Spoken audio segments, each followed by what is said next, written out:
السلام عليكم، عاملين ايه يا بنات؟ يا رب تكونوا بخير. النهارده بقى هنعمل وصفه حلوه قوي. هنعمل كشري حله الواحده. معايا كميه محترمه كده من الزيت، عشان الزيت ده اللي هنقلي فيه كل حاجه. حطيت معاه بصلايه متقطعه شرايح رفيعه، وعليها رشه ملح. ما بضيفش اي حاجه على البصله الا هي رشه ملح بس كده. وبعد كده بقى معانا من كل المكونات بتاعه الكشري: مكرونه، عدس، رز، كل حاجه كوبايه. والحله دي بتكفي من 4 ل5 افراد. لو انتي بقى حابه ان انتي تزودي المقادير براحتك. انا بقى طلعت البصل وشلت شويه من الزيت وخليت شويه، وحطيت فيهم كوبايه من الشعريه وحمرتها كويس، لان الزيت ده بقى اللي هنعمل فيه الكشري وهنعمل فيه الصلصه والشطه والدقه وكله. بصوا انا حمرتها كويس، خليها لونها ذهبي فاتح.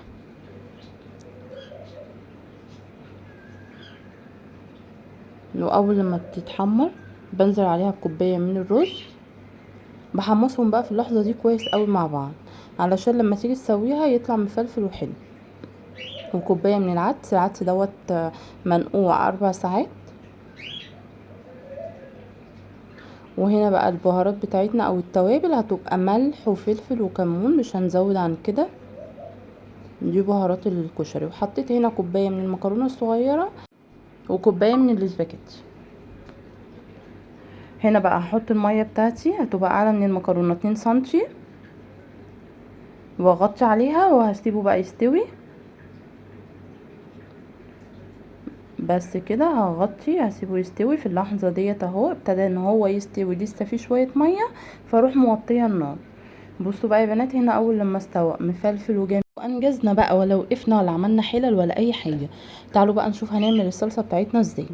خدت من نفس الزيت، حطيت فيه معلقة كبيرة من الثوم، او على حسب الرغبة. شوف انت هنا بتحبي الثوم قد ايه. هنزل بقى عليها بكمية محترمة من الخل، بيعمل بصراحة ريحة وطعم حلوين قوي. اول لما بيتحمر خلاص هنزل عليها بقى بكمية من الخل. وحطيت الطماطم بتاعتنا وملح وكمون وفلفل اسود. هنعمل هنا الدقة. نزلت برضو بثوم، معلقة برضو من الثوم مع نفس الزيت، هنديله تشويحة بسيطة. هنا بقى هنغير شوية في البهارات وهننزل بكزبرة. حطيت رشة محترمة من الكزبرة، وهترشها بربع كوباية من الخل ونص كوباية من المية وعصرة ليمونة كبيرة. واحط برضو البهارات بتاعتي اللي هي الملح والفلفل والكمون. وفي نفس الحلة بحط شوية زيت معاهم شوية شطة، وبعمل شطة زيت.